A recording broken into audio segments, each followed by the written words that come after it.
cover collector? No.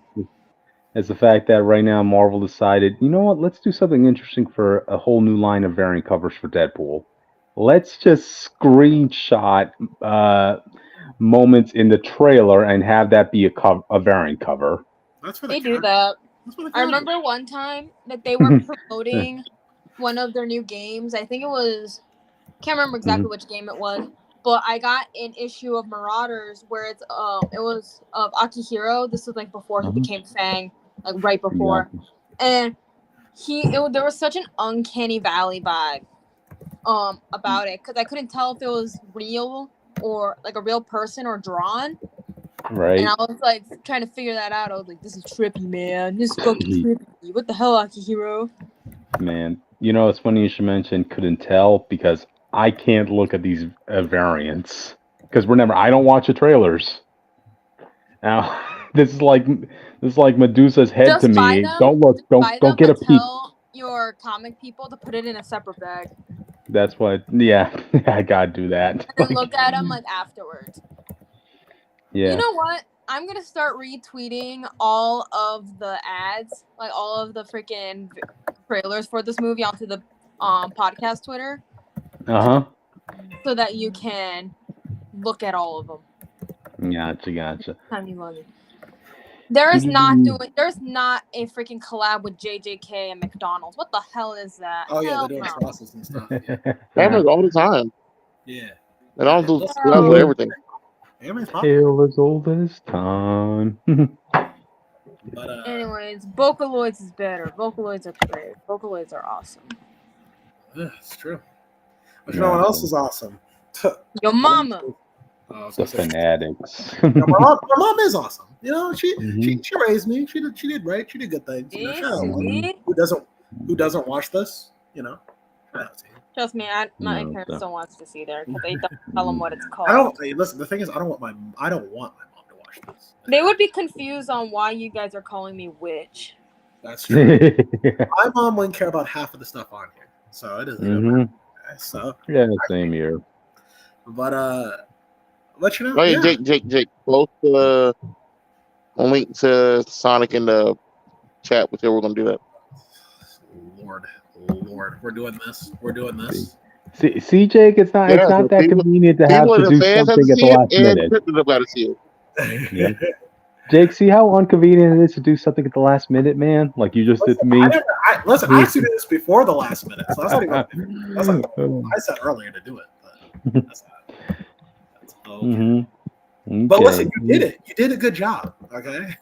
All right. I pretended I did it for America. You did it for the American. Be delusional. Well, to be fair, we took Sonic from Japan and we brought it to America. So that was really an American comic. So yeah. That's what it is.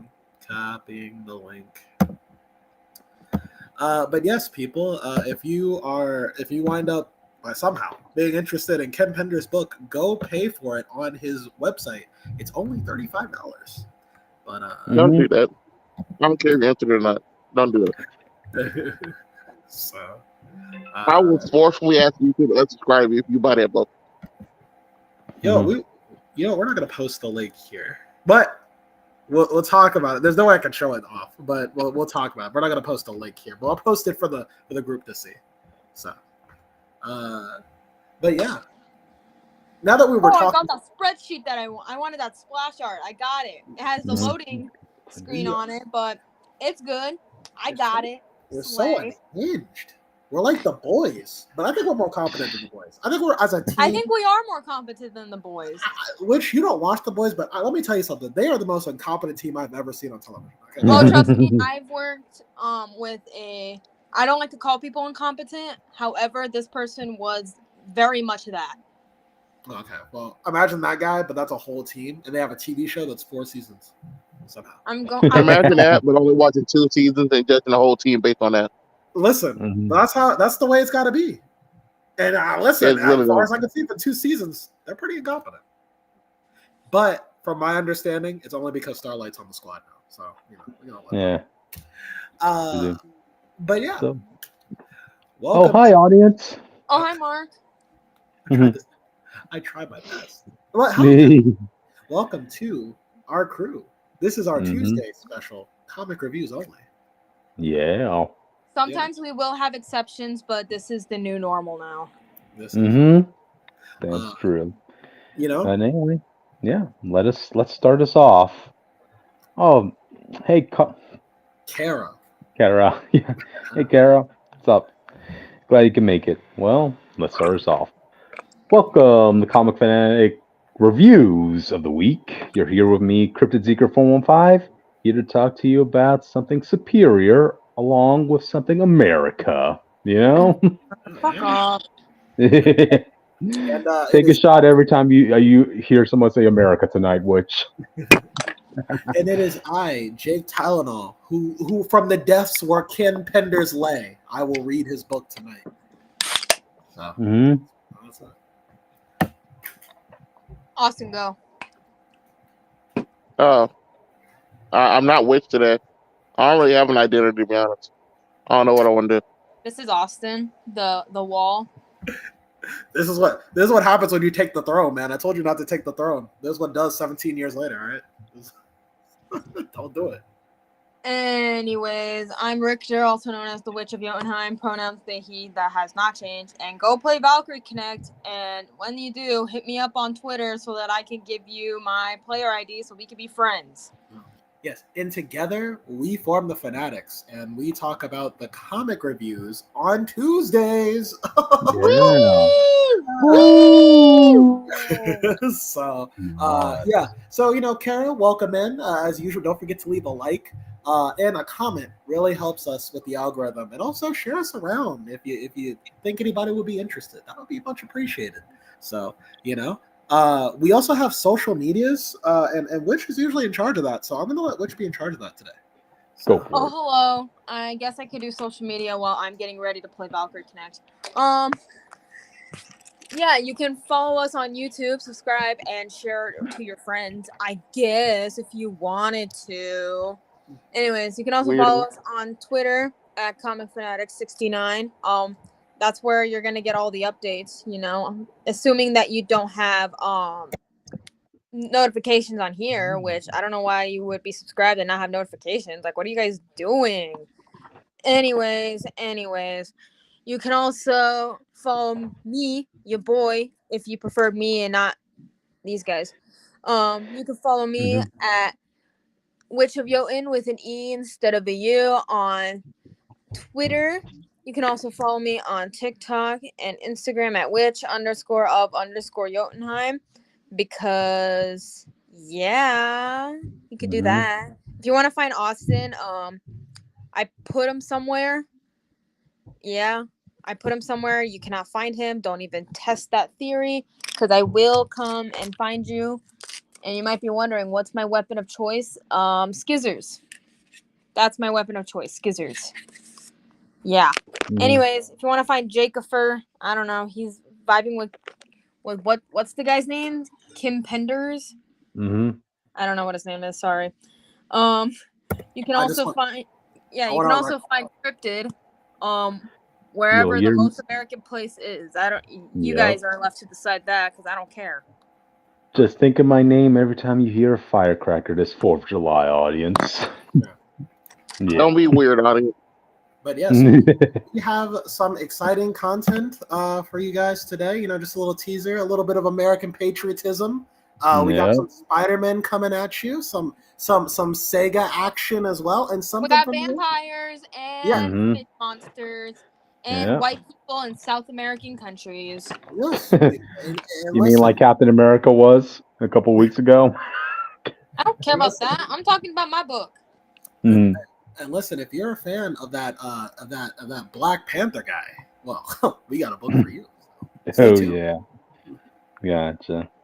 But anyway, yeah, let's start us off, guys. And what better way to start us off with a little bit of a slice of America? Take a shot, guys. Okay. Just kidding. Don't take shots of tea because if you take shots of alcohol, you're going to die. And if you're taking a shot of alcohol, make sure it's American. But anyway, we're talking about purposefully drink non-American alcohol. Next thing you're going to tell me you're going to drink Canadian, which... No, I would drink soju like a normal person. Gotcha. Anyway, we're talking about Captain America number 10. And... Okay, I don't want to say I'm hating this series. I just... I'm not really digging this arc. Like... I mentioned this briefly when it came to the last issue of issue 10, because right now the point of this is, Captain America has to go out to find like these agents of change, people who are destined to have like a positive influence in this world, right? Yes. But I'm just not seeing it from the people he's like collecting right now, and all of them are actually New Mutants, and I'm like, mutants? yes. So far, he's only collected 2 so far. One was from Chile. His name. He's a new character that they created for this series called Skins. He Wait, can you has send a picture when you get the chance? Sure thing. Like No. there's nothing really extraordinary about him appearance-wise. Is he gray? Does he have long thingies? No, he's just Okay. he looks pretty No, the average guy literally looking. just made all these New Mutants are just made. Yep. I'm just wondering because he- Cryptid might not know some of these mutants. He dresses No, casually. wait, they went out their way to tell you all these people were just made. Like they're trying to do a whole New Mutants initiative with the Rise from Ashes book. I know that. Gotcha. This person's name is Skins. He has the mutant ability to manipulate his own shedded skin. I don't know. Yeah. I don't know about that. And Kind of so reminds yeah, me of Marrow because she has the ability to like use like bones and like protrude it out of her and use it as like weapons and such. but here's the thing. The person you're talking about, it actually reminds you of Husk. That's literally Husk's power. Yeah. Gotcha. Well, there's Okay. also Marrow. So I want to read what Kara is saying. Is this a tacit admission that the attempted admission that the amateur caps from United States of Captain America aren't agents of change? Oh, wow. Well, book speaks for itself, but I don't even know if these characters could be considered that either. Okay, look, you get Skins, right? But then now Captain America is going to London to find this new person who's called Seer. He has to like find these people and bring them to this one place in America called the Front Door, which is where this angel that he's working for, that's where her headquarters is, where she's all protecting everybody. But this is kind of like a performing arts center. You have people on stage and an audience with balconies who, people do things from singing to performing, doing spectacles and this and that, and it kind of seems a little weird. This is what, I don't Cryptid? know. Do you think the performing arts is weird? Well, I never go there personally, but like, is that giving a positive change to the world? Like, yeah, because art can change the world. Want entertainment. Yeah. I guess. I guess it could be like, what's the baseline? Wait, what do you mean by it? You mean like to the world overall, or just in general to the world? Well, keep in mind, Steve Rogers himself is considered a person, a person of positive change. So I would imagine like all these people should be like, kind of like on Steve's level in terms of doing good in the world. But like, what criteria? Keep in mind, Cryptid, like, you can do speeches all damn day, but people are gonna get bored of like hearing that same speeches all the time. So you're gonna need something to zhuzh it up, and a lot of the times that's art. Well, hang on. My question is like, what's the criteria for change? Because Cap is a positive influence, but a lot of superheroes are as well. Not as inspirational, but like they're still heroes. Yeah. Like what makes these people art? That's what this series is failing to answer to me. Right. Kara saying, "I shall be an agent of change through my art." Right. Exactly. Also, how do you? And to which is credit, yeah, artists can be inspirations of change, but you wouldn't know that in the moment.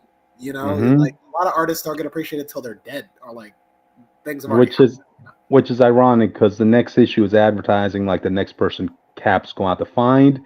Their biggest contribution to making the world a better place is dying. Okay. So I don't know how he's going to have to handle that. But we're talking about this issue specifically. So yeah, Steve goes to London with Skins, and he goes to like this DJing concert. I swear, a lot of these people look like they're from Spider-Punk's universe. You know? Okay. It's London.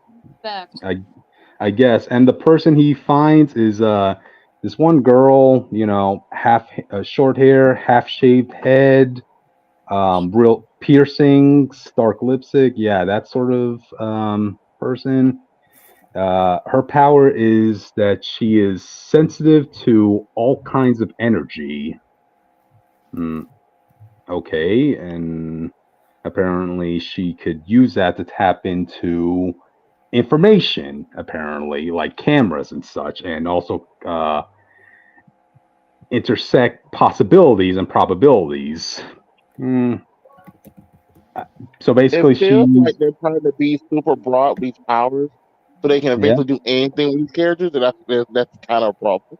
Mm-hmm. I guess yeah. So you're making new characters to be agents of change, but they're all getting powers, and they're mutants because it's a quick way to just say they have powers without explaining it. But I guess my question is like, sort of like, are they meant to be like superheroes? Like, if the grand scheme of things are meant to inspire change. Like, I don't even think they're going to be popping up in X-Men comics, or even then, if they pop up there, it's going to be like a minimal role. I mean, how hard? It's hard to be a mutant and stand out on the X-Men nowadays, you know, because you're competing with so many others. Kara's bringing up my point. Why does the book?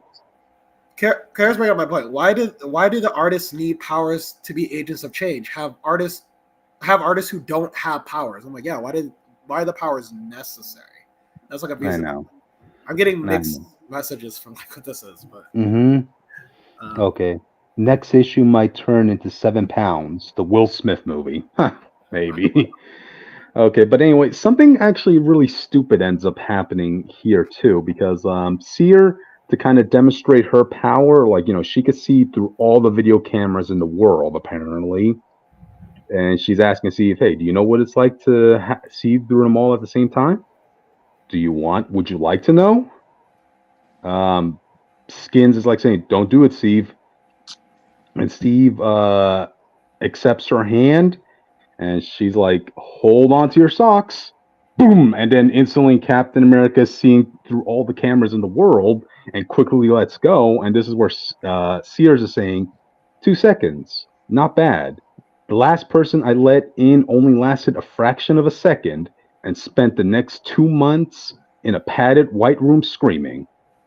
Why? How about you stop joining people, you fucking bitch? What the fuck? Yeah, but why the hell did you do that? Would you want to do that to Steve then? Because I think she knew that Steve could handle it for 2 seconds. You don't know anything till you do it. Right. Yeah. And no, which Steve could barely handle that. Yeah, but he lasts longer than other people, so he's fine. I guess, but it doesn't mean like. Funny. Yeah, it doesn't mean like he wouldn't go crazy still. Like she doesn't know the extent. It sounds like she hasn't tested it. So you better just walk up like hey yo, let me show you all the cameras in the world. You know, like you just walk. That's agreeing to people. Yeah. Why not? Yeah. And apparently, for that brief couple seconds, Steve was able to spot like a bunch of soldiers breaking into this to their rock concert or whatever, looking to capture Sears, because apparently they're being controlled by the demon who's trying to, you know, kill off the agents of change, you know?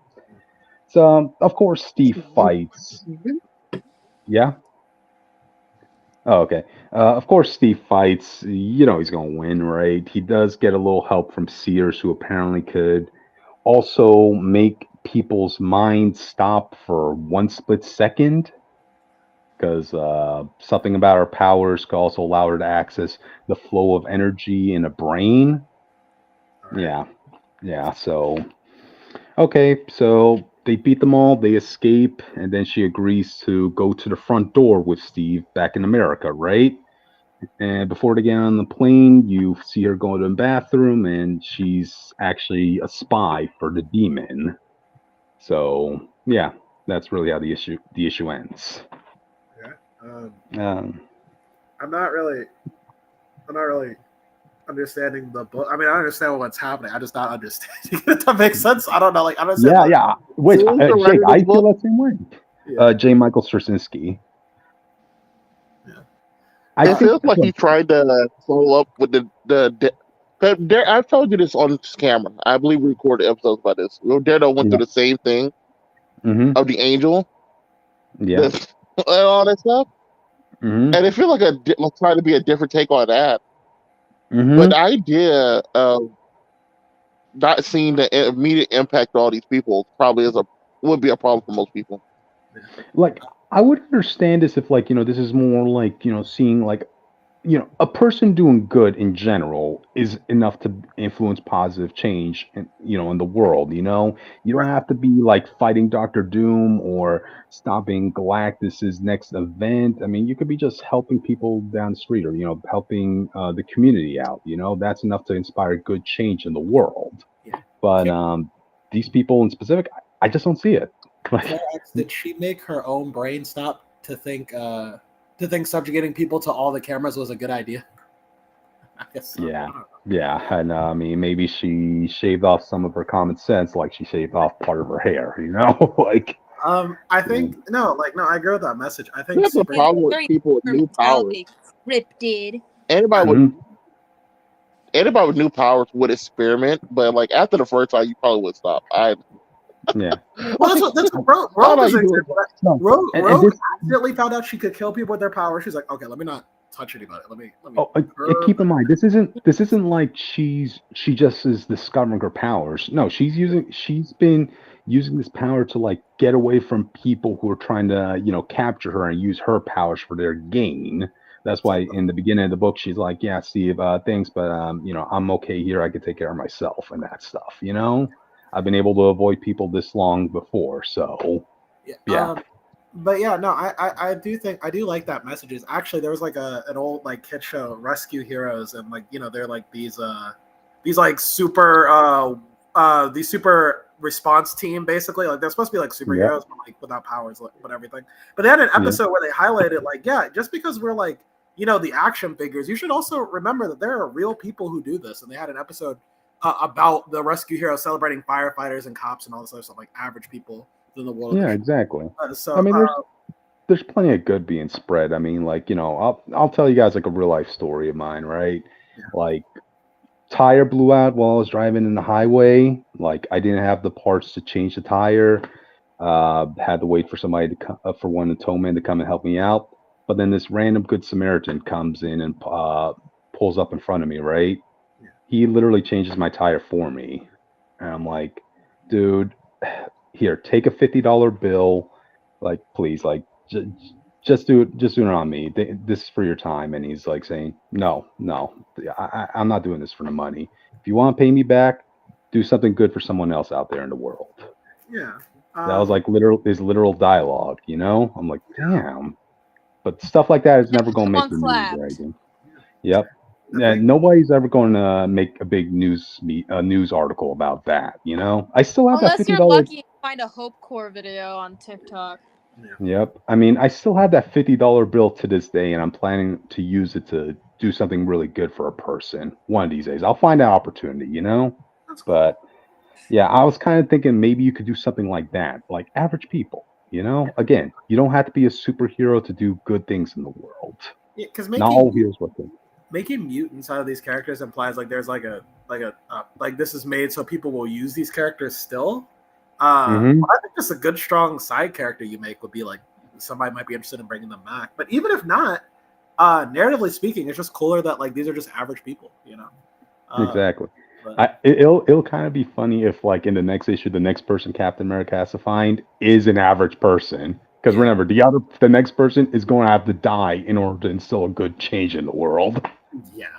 I'm like, God It's going to be a mutant whose power activate after death. I'm telling you. Okay. The second coming of Mortar, I see. But oh God, not Moira again. Just got rid of her. But yeah, I guess I just expected more from J. Michael Straczynski. Don't get me wrong, I still love the first volume of this series. To me, it was phenomenal. The artwork here is still top notch. It's the same artist who did that last Punisher book by Jason Aaron. You know, Oh yeah, that was good art. so yeah, that really good art. So I just wish the storytelling of this book fit the art as well. You know. Yeah. That's how I feel reading like the back half of Alpha Flight, the 90s one. Definitely. Yeah. The next issue can only get better from here, you know? Sure. So, all right. He's going to Chile, and he's to get somebody, and now in this issue he's going to London. Sounds like they're trying to help. This volume showed Steve when he was just an average person. I didn't read it. So, oh yeah. I mean, it was going back and forth between showing Steve's teenage years, you know? Yeah. Which just showed, a lot of people took notice of, like, this is a really strong, hardworking guy, you know? Yeah. Mm-hmm. But, alright then. Yeah, that's it for Captain America number 10. All right, let's move on, guys. Alright. Dreams are too good to be true for the Spider Boys and Spectacular Spider-Man number 4. Which, well, better paced than I think every other issue in this arc. I still think it would just kind of like, okay. It's like, all right. I thought the ending was better than like the actual plot. Basically, the Spider-Men are trapped in a dream scenario. Their most coveted dreams, desires. This is basically their version of For the Men Who Have Everything from Superman. Yeah, but for some reason, Peter's still on Gwen, even though he's been with MJ a lot longer and have more experiences with him. But yeah, all right. Even Mary Jane admits that Gwen is the perfect girlfriend. Keep that in mind. Bro, I feel like okay. But that's what writers keep doing. That doesn't make it right or true. Right. I know. She literally is saying, like, look, I have to constantly remember that I'm not the perfect girlfriend to Peter. It's Gwen. Like, wow. I would have to go back and read those. I know, but that's because of writing. That doesn't make it true for the people who read it. No. Yeah, when I read it, I don't get any indication he thinks of Gwen until someone brings it up and he has like a mental meltdown. But I digress. Even when you read him and Gwen, it's just I don't think they're that together. Peter's dream scenario is him and Gwen and 2 kids and Uncle Ben and is alive and Aunt May is alive and everyone's alive and she's dating Captain Stacy. That was hilarious. Yeah. No, it says she's dating Captain Stacy, which counts as a form of incest. Audience. So May is dating Captain Stacy, right? That's what he said. That's what they said. Yes, they went on their first date. But I could have sworn. Wait. So his dream was to made a break up with Uncle Ben and date Captain Stacy. That's what I was gonna bring up. So, because he says Ben, is he talking about the clone or is he talking about Uncle Ben? Oh damn! I have to look through that issue to find it. He might like talk about Uncle Ben. Peter does not care about Ben. I'm telling you that right now. He says Ben and I have been working on this paper, or something to that. There's no paper that he has Uncle Ben. Unless Uncle Ben passed through normal means. Well, maybe they did. He said he's been working on that paper with Ben for like a long time. Maybe he did die. I don't know. I don't know why. It's very unlikely in your dream scenario Uncle Ben will still be dead. Right. Whatever. Okay. Kara is saying, I'm betting Spider-Boy's dream was he stops getting dumped on every week. Wait, that will be all their dreams. We'll talk about Spider-Boy later, definitely. So Miles's dream, because he's a teenager and he has a thought too far ahead in life. He's like, my dream is I want to date Kamala Khan. That's my desire. It's a desire of a lot of shippers out there. Come on. We all wanted that. Peter Parker and Kamala Khan, you gotta be everything. So I know it. No, Miles and Kamala. Miles and Kamala, that's fine. Creepy. So I know. So we'll get to Miles in a minute, but I want to talk about Peter for a second because I know what they're going for. It's supposed to be a gut punch, but the way Peter figures out that it's all an illusion is like borderline. Like, wow, this is depressing. This is just like not even fun. Like, I don't.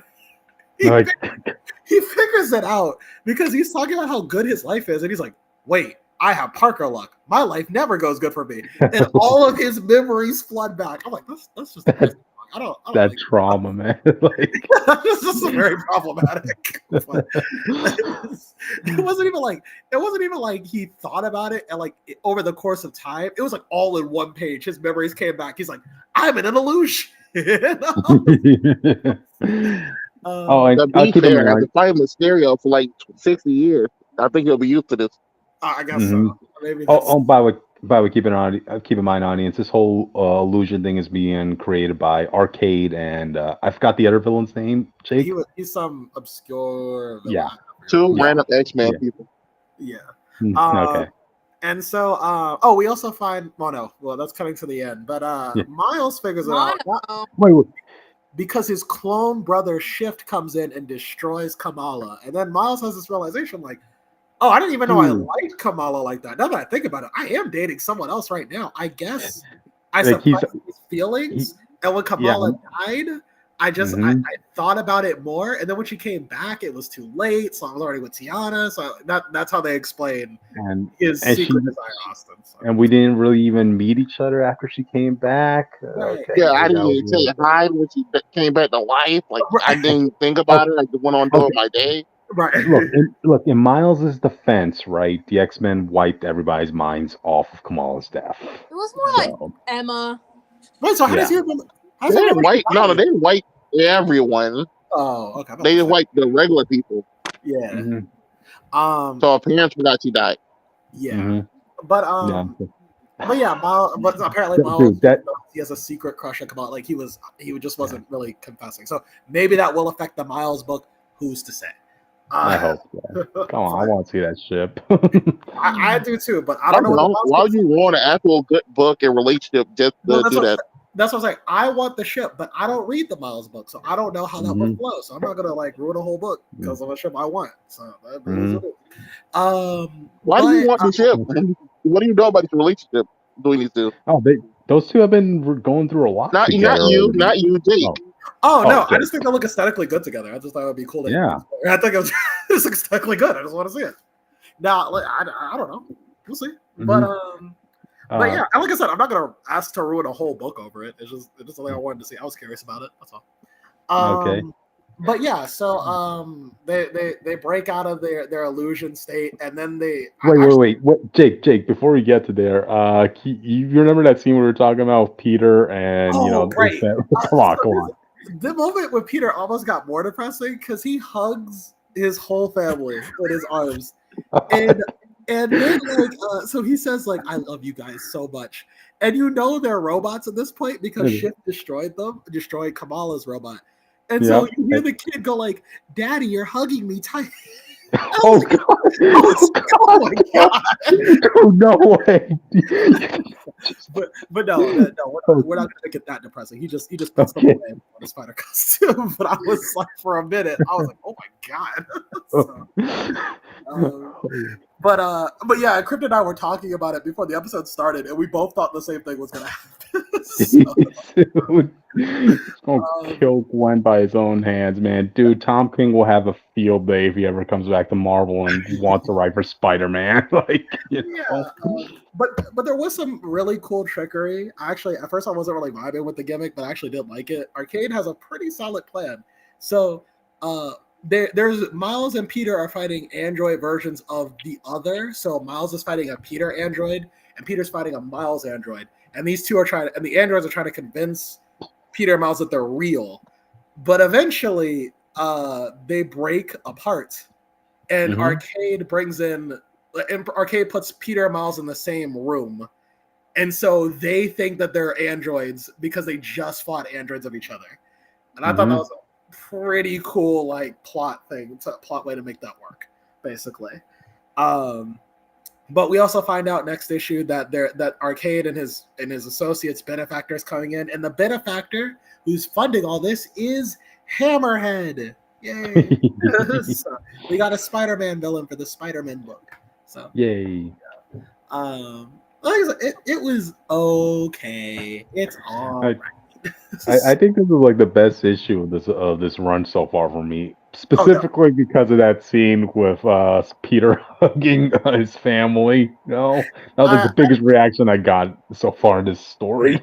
I think it's the best issue because it's not all over the place. I hate how the book before this issue kept cutting between time periods in the story, and it was so hard for me at least to read. I don't know about anybody else, but this one was just like it showed up one flashback, the story happened, cuts to what the villains are saying, back to the heroes. We're good. That's all I really want, you know?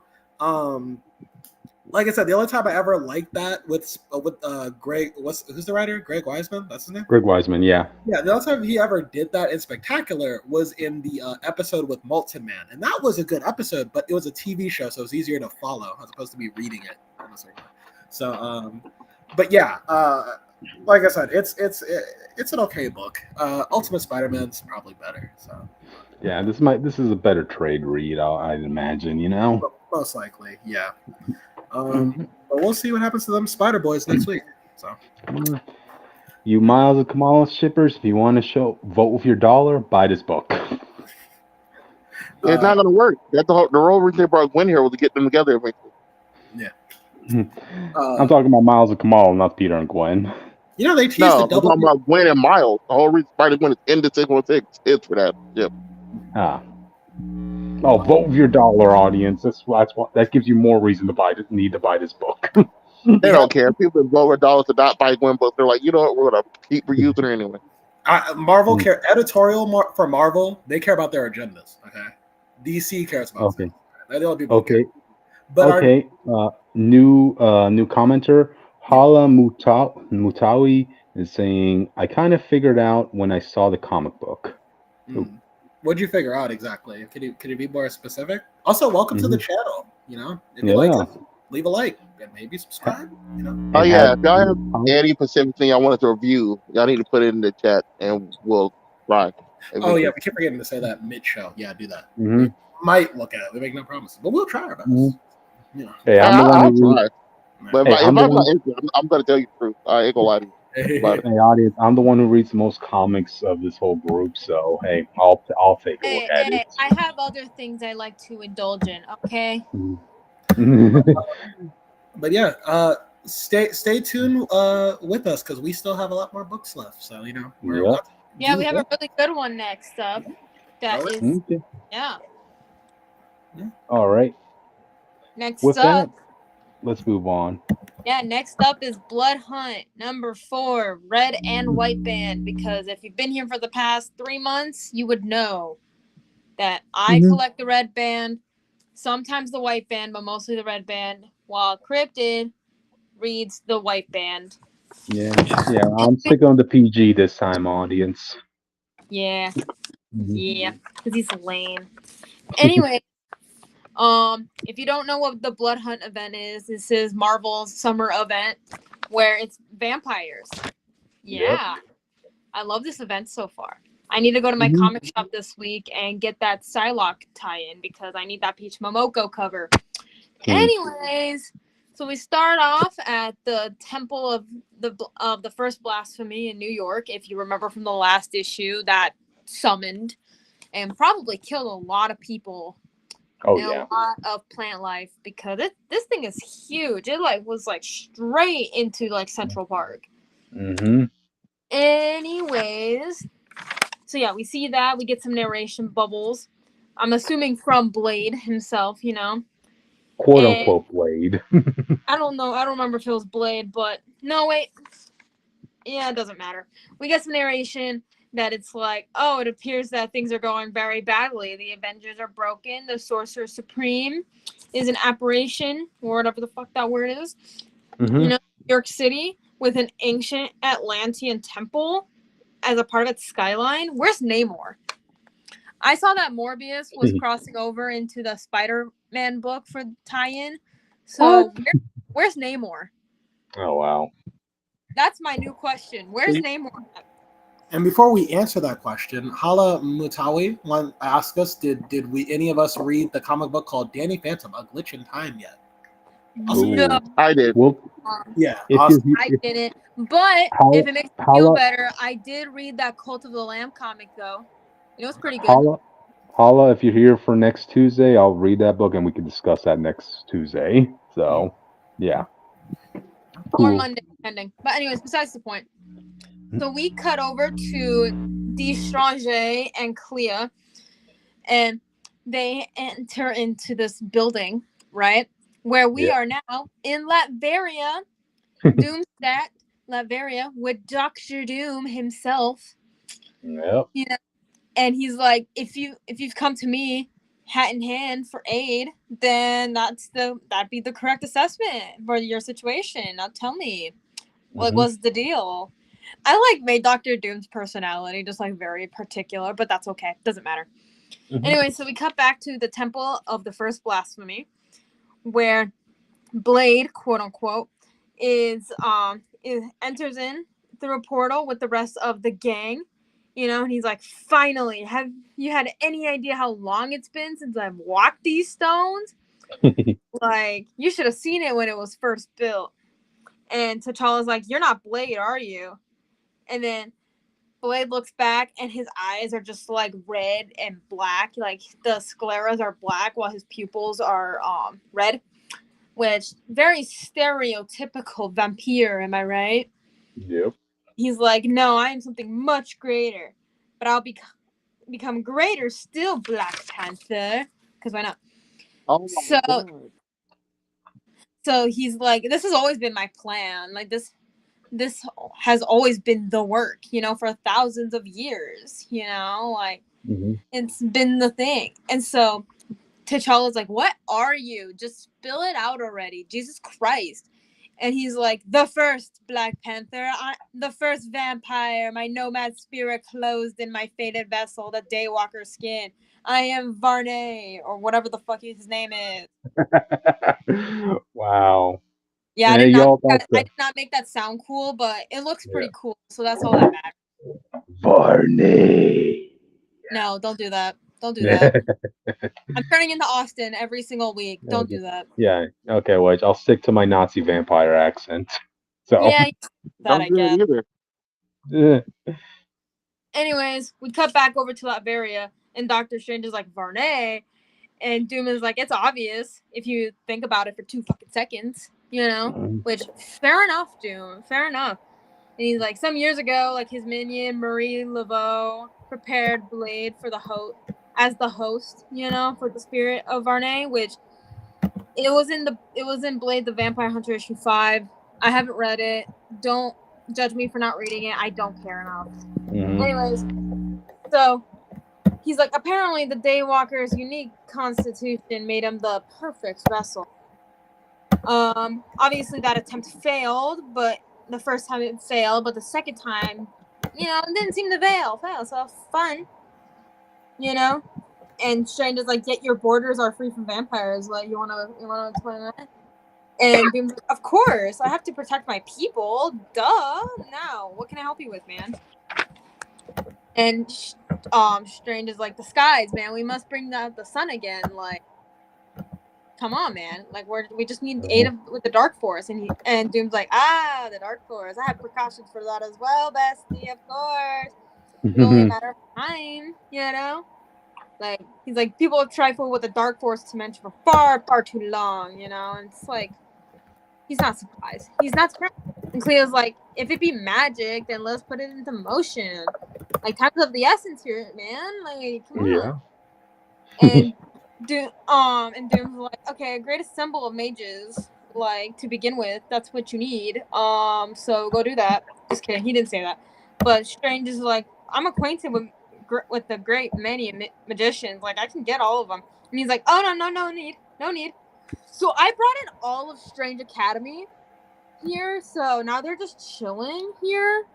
So, yay. Instead of, getting, actual, adults to do this, anyone else, anyone minus Scarlet Witch, because she's still compromised at the moment. You could have gotten Wiccan. You could have gotten Shaman and Talisman. You could have gotten anyone. But you decided to get a bunch of kids. I swear, Strange Academy is developing a cult following. Like, It's good. Marvel wants I to was keep into pushing it. I forgot. Like I just kind of fell off of it. I forgot what Yeah, It I because would they imagine. stopped being that and then became a dating sim, and then the book ended. You guys still hear me? Yeah, we can still hear you. Yeah. Okay, perfect. Sorry, I thought that I was I got disconnected, but it's fine. Anyways, so Clea's like obviously pissed. She's like, "How dare you? You know what? Never mind." And Strange is like, "Give you what? Like I don't follow what you're talking about." And Doom's like, "I think you would understand." So basically, what I'm saying is, I must become the Sorcerer Supreme, which is a very Doom thing to do. That is a very Doctor Doom thing to do, and honestly, I can respect him for being upfront with it this time. Stephen Strange, it's okay, man. It's not like Secret Empire where you had to trade the Sanctum Sanctorum to stop the event, So this is a cheap price to pay. Like, Yeah. at least he's like up, like forward with it. Unlike that one time in Young Avengers: The Children's Crusade, where he's like, "I'm just gonna marry Wanda to get all her power. It's all good." Anyways, regardless, so we cut to ye old Asgard, which looks freaking awesome, by the way, in this art, like in this art style. Anyway, so we gotta hang out with Tigra and Hunter's Moon for a moment, and you might be wondering, who is this shadowy figure behind them? Is it an enemy? Who might it be? Just kidding. You're gonna have to wait a minute. So, anyways, they cut over to a vault, like more like a prison, and Hunter's Moon goes in, and he's like, all priests are called by their gods. I am no different. Hello, Father, for I've come to you. Yeah. And you could probably guess who, if you haven't read the book where this character pulls up in, you could probably guess who he's talking to behind this really guarded wall. Kara says it's like soap operas where they introduce young characters during the summer because they think people will be more interested in them than established characters. Yeah, but people like Strange Academy, so it's fine. Yeah. I like it. It's something if like the Marvel's going to have a way to continue showing these characters, in other events or other books, even though their book is over. It shows the flair still there for those characters.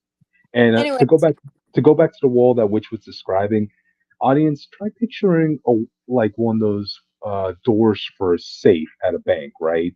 Yeah, now imagine but made of gold and covered with chains. Yep, correct. Imagine like a sorcerer's version of that, Anyways, going back to the actual book before I get disconnected for the first time tonight. So basically the person behind the door is like, "My loving son, so kind of you to visit your father. Now, get me out of here." And Hunter's Moon is like, "I got you, bro, but we don't need a key. I got someone better." And basically, he pulls up with Wrecker from the Wrecking Crew with an Asgardian crowbar. Yep. I couldn't make that up if I tried.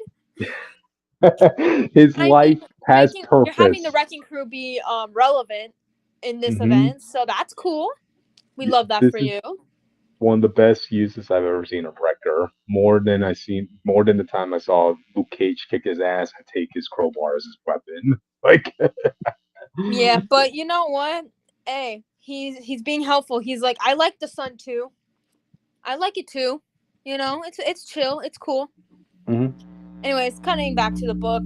So we pull up back at the Temple of the First Blasphemy, and basically, Varney, aka Blade's body. If you guys weren't here for the past 5 minutes, he's like, there I was, old Atlantis. I was there transcribing the Darkhold. So basically, he's saying that he made the Darkhold. So that's lovely. While you see one of his, like one of the blood coven, the one that's covered in spikes, he's basically collecting blood via a bowl from Thor, while Wanda's just like laying there because Bloodstorm 1 carried her there.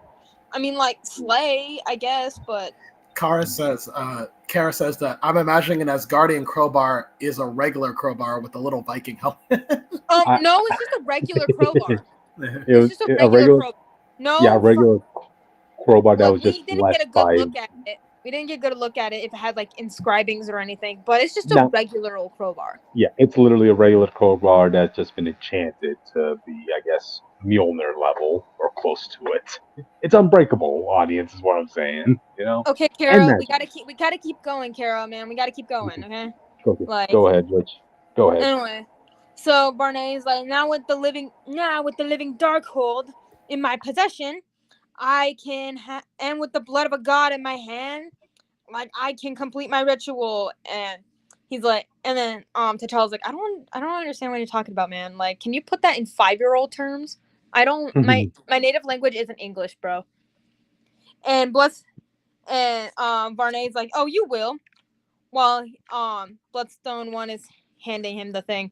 Anyways, Cryptid on the Discord, you can press the first spoiler picture and get some cool bloody art. Yours is different because I was comparing and contrasting because I did get the white band cover because it had a Peach Momoko cover on it. Gotcha. Anyway, so he's basically saying that he's better than everyone. Like we are above men, kings, gods, even, you know. He's like, I'm one of greater power and all that jazz, you know. It's fine. And he's like, oh, Atlantis' sake for its crimes, I was slain to only exist as a ghost, but I found a host, part man, part vampire, which, if you guys forgot, that was Blade. In my book specifically, you could see that T'Challa was chained up while Barney was using his body. How dare Blade? I know, right? So basically, he consumes Thor's blood, which Slay, I guess. And he's like, the vampire was merely my pupil form, the first stage of my destiny. I was destined for so much more. I was destined to be the end of all things. And he says, come, I am in readiness. You could have been like, come, I am now ready. Like, come to me, Dark Force, you know? And basically, you can see all this, like, dark and black and red energy surround him because of the Dark Force. You know how it be.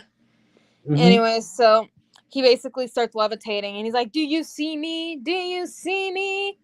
I am become one with the darkness, an entire dimension of darkness. Yeah, you got several people potentially killed because of your little stunt. You know, you could have just asked Cloak to, like, put you into the Dark Force dimension. I don't know what you wanted from me, but beggars can't be choosers, I guess. Just commit a genocide. Why not? Anyways, so he's like, I've become the darkness that consumes light, the cold that consumes warmth. I am become a vampire that consumes entire planets, entire stars. I am become the unliving Dark Force. I'm like, okay, bro. Yeah, you say that now. And so T'Challa literally points to something, and you start seeing a light form, and you might be wondering, is it the sun? No, it's not the sun. It's literally like a moon-shaped thing, right? And I want to read this bit of dialogue, narration bubbles, while I also describe it to you what is happening. Okay. Yep. Okay, so, sorry, in the darkness, light. That is what I am. That is what I have always been. And in this darkness, no matter where they may find themselves in the world, travelers by night see the face of Khonshu, and they know they are not alone. My dead fists, stirred from their sleep, leap to battle across the world, hands filled with the silver of my armories, warrior with no fear, no blood, no mercy. And basically we see this like giant triangle form throughout the world, and a whole bunch of Moon Knights pull up. Oh yeah. Look at the difference. We cut to the next page, and he's like, and led by my resurrected son, my Moon Knight. And we see, like, you know, Mark Spector pull up with the rest of the crew to be like, fuck you, vampires. You know, you can't have darkness without light, you nerd. Anyway, so if you click the next spoiler picture, you get more cool art with my boy Khonshu pulling up. Hell yeah, shout out to Khonshu. While like the rest of like Moon Knight and all of his other disciples pull up and start killing vampires. It's great. So Khonshu's like, my holy dead scourge the unholy. My living son punishes the children of my ancient enemy, and I am free. Yeah, thank you, Wrecker and Hunter's Moon. Slay. Anyways, so we cut over, and Varney is like, the moon god, no matter, too late to do any good. And so T'Challa like goes in and tries to stab him, as you do. Honestly, you should have had Dagger. That's just me personally. Like, where are all my light-based heroes? Like, where are they at? I've been saying this for the past several months. Where are they? Where's Reed Richards? I don't give a shit about Reed Richards. Where are all the light-based heroes? Know where he is. Like, where are all the light-based heroes, man? Because like you would think that they would be big players. Probably dead. Probably dead. If I'm going to take over the world with all the darkness, I'm probably going to kill them first, to be honest. Yep. Okay, well, two of them don't look like they can, and I don't think Varney knows who Dagger is, or literally half of these motherfuckers. Okay, so silence. They're fine. They're alive. They're kicking. Okay, let's move on. Into the Moon Knight verse. Not yet. Not yet. We're not into the Moon Knight verse yet. Okay, patience is a virtue. Anyways, so Varney is like, "Oh, Panther, defiance impossible. Your blood is my own. Tell me how." You know, and T'Challa's like, do you think Wakanda has never fought vampires before? Like, that our gods abandoned us? Like, the heart-shaped herb has been fighting this freaking infection, like, basically healing me bit by bit. So, yeah, you know. So, Varney's like, again, no matter, far too little and widely too late. Do you think you could kill me with that little blade? And T'Challa's like, no. You know, and so we see a little bit of lightning coming about, you know. I'm not gonna say by who, just trust its storm. Just kidding. Anyways, so he's like, no, not really. I was just removing it so that Thor might be able to join us, besties. So Thor finally back in the game after this entire book, and he's like, insult and injury I have suffered, and Thor will have recompense, or whatever the fuck that word is. It doesn't matter. So Thor's back in the game, still with little of those like knife things in his arms and legs, not in his head anymore, by the way. He doesn't have a massive headache. Well, he might have a massive headache now, but it's fine. Yep. Okay. Anyways, and so we see a off-panel voice with a red text and white and yellow bubble being like, which is just fancy talk for avenging. And so the Avengers pull up finally. So Varney is like, come and face the unliving dark force. So that's where the issue ends. So all they need to do now is just get Wanda out of that little bubble thing, and we're good. We can start fucking we can start fucking around, you know. There you go. The vampires are gonna find out, you know. But anyways, that was the end of issue 4 out of 5 of Blood Hunt, the main run. So, yay. Yeah, I like the ending because that was the final boss moment right there. You know, all the Avengers pulling up against the overpowered Blade right now. You know, so. Well, that's not Blade. That's Varney. Well, using Blade's body. This since issue 1. Yep, using Blade's body. So. Yeah. I've been calling this out since day 1, since the first issue dropped. Even Austin knows that. Because I said, oh, something's not right. And was I right? Yes, I was right, besties. Thank you, Jen McKay, for proving me right. Anyways, in conclusion, Bloodstorm 1 is hot with the mask, and he should always keep it on. Mask on, even at night. Even when the lights are off. Just keep it on. Just keep it on. Anyways, that's Blood Hunt issue 4 out of 5. Yeah. All right. Let's move on because I got to start charging my phone. Gotcha. All right. Let's move on to the next topic. Okay. Well, listen, this is 12 issues. I'm condensing into one thing, so we're not going to do a whole intro. We're just going to overview it. This is the legendary, the infamous Ken Penders presents the Laura Sue Chronicles beginnings. And this is only going to be part 1 because I didn't get to read part 2. What do we even say about this? If you went on, like, what's that, fanfiction.net or one of those sites, and you looked through like Sonic stories, this could easily be one of them. That's the best way to say it. Where it just reads like a fan fiction. The plot is such that Knuckles, 25 years later after the events of the Archie timeline, Knuckles is and his Echidna brethren live successfully on Angel Island. Knuckles has a child named Lara Sue, and he's wondering his place in the world, and at the same time, so is his daughter.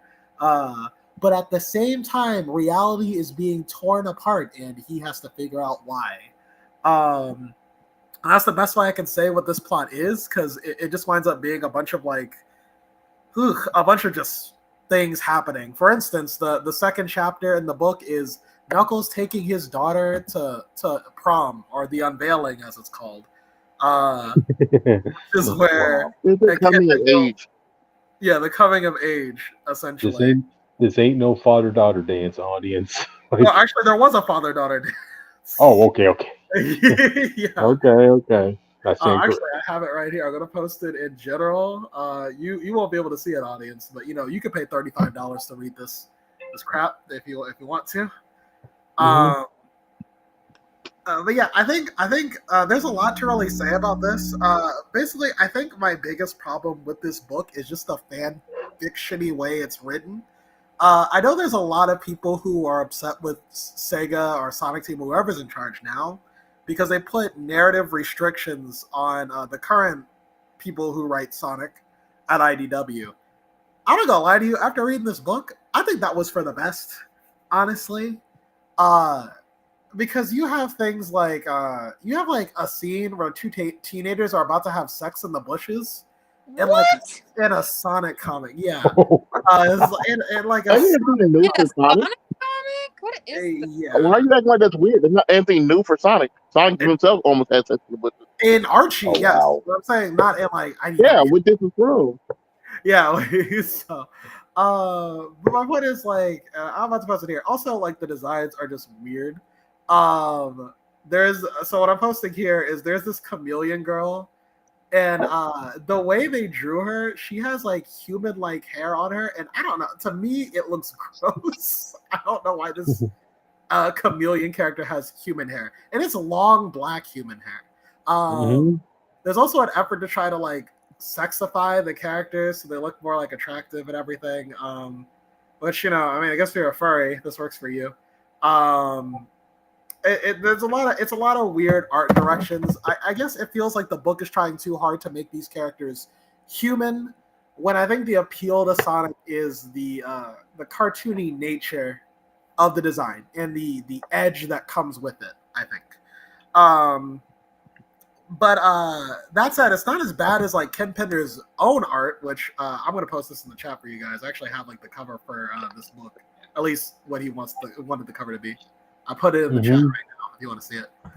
But like I said, it gets the job done.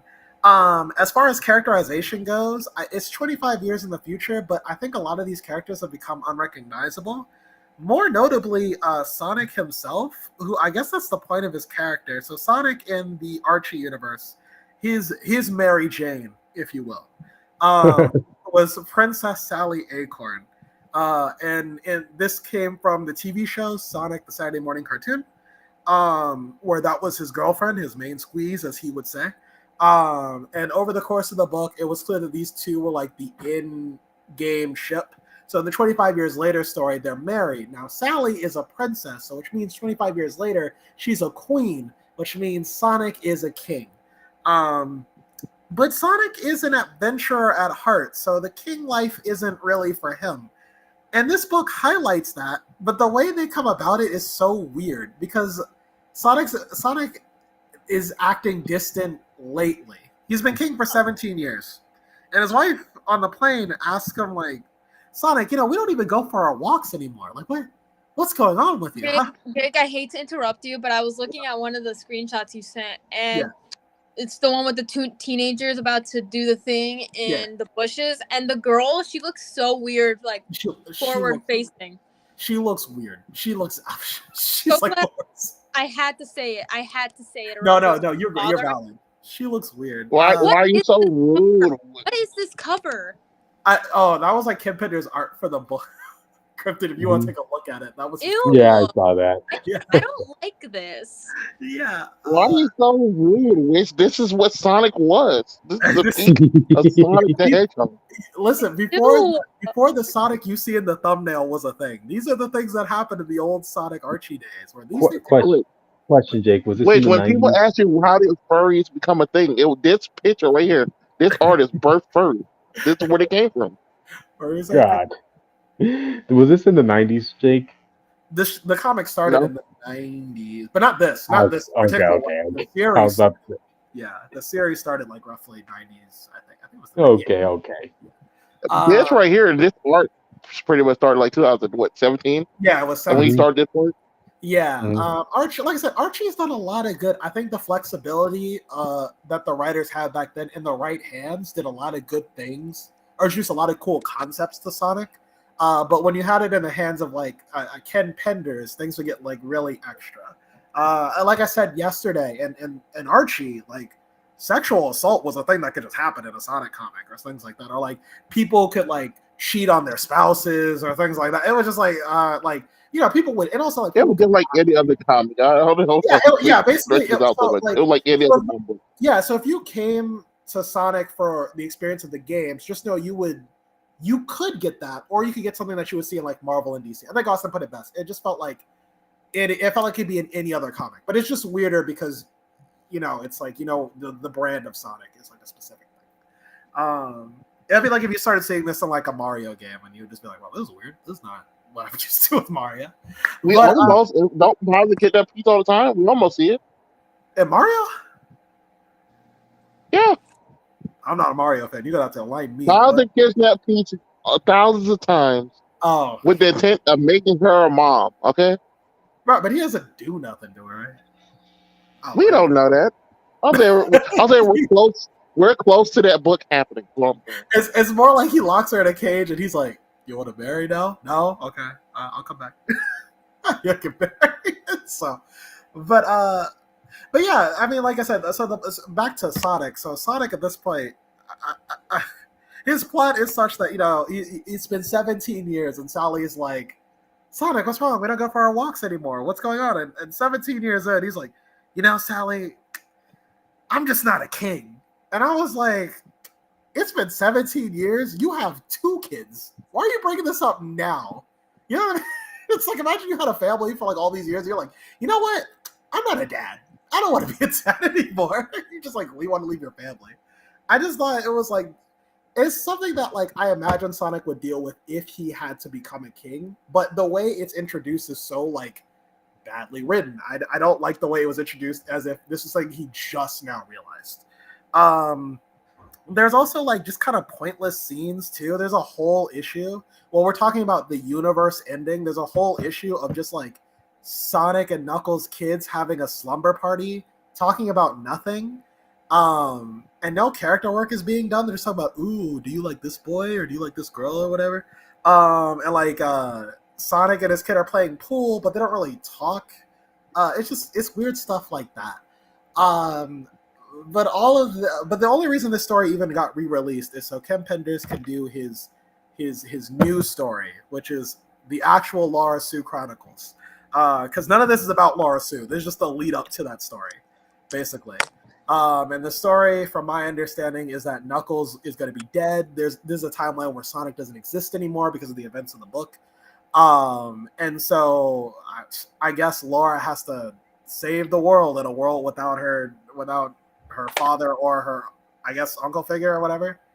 And the art you see on the cover, by the way, that's the art for the book. So like the cover I showed in the chat, that's what it's going to be basically. But yeah, he really wants this book out. He's been working on this for years. He's been threatening us with a good time. So, I mean, we'll see. I haven't been able to read it yet, but maybe it'll be good. I don't know. But if you guys are into the book, you can spend $35. Go on Ken Pender's website, spend $35 and buy this book. So, a bit depressing, but that's the Ken Pender saga. Austin read this book as well. Did you have anything you wanted to add that I might have skipped over? This is the greatest Sonic of all time, by the way. A Sonic that not only walks, but doesn't run one time in this book. is peak. Sonic that serves the king is peak. Sonic, who's always been talking about being free and running free, serving a king and becoming a kingdom is the most best storyteller I ever seen in my life. His son has a gap too. That I just wanted to say that.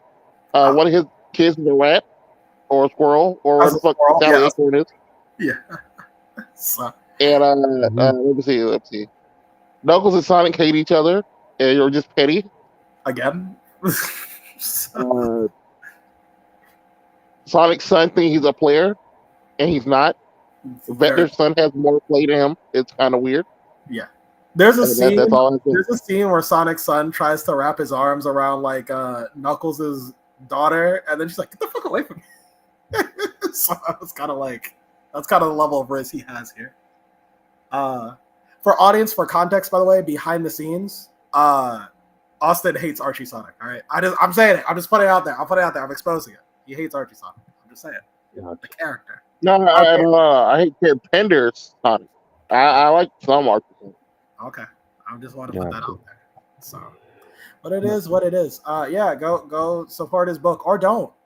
But hopefully, Ken Penders, you release those old Archie issues because I'll put some money in your bank account if you. So, if you want to support a site that deals to a king, go ahead. Vote with your dollar, audience. Vote with your dollar. But if you want to support a real Sonic, stay tuned. All right, for the next time we talk about it. So, all right. All right. With that, let's move on to the next one. Austin, this is your time to shine. Finally, we can go on to a good book and never talk about that again. I'm telling you, bro. Black Panther, Ultimate Black Panther, what, issue to 5, I believe? Yes. Yep. We start off with them experimenting with the new, what's the best way to say this, element they found in a cave. Yes. But they don't understand it at all. It seemed to have, it kind of reminds me of like Poison Ivy's power for a minute. It just continuously grows when Storm hits it with lightning. It just forms new life. And I believe they're going to use this to make the heart-shaped herb of this universe. All that they know about it right now, that's not my brain. And then they move on.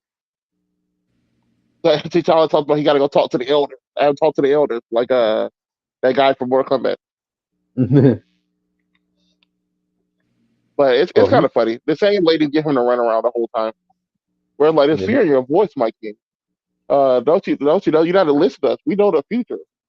Someone's gonna come attack. This stuff landed the same time vibranium landed. We only just experimented with one though. Well, it's boring, bro.